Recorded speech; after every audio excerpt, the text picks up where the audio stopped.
ఓ వేమ నీటితో నిండియున్న నదులు గంభీరముగా నిలిచి ప్రవహిస్తూ ఉంటాయి. చిన్న సెలయేరులు పైకి పొర్లి వేగముగా ప్రవహిస్తూ ఉంటాయి.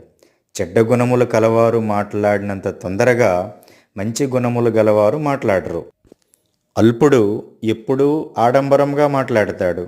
సజ్జనుడు చల్లగా శాంతంగా మాట్లాడతాడు.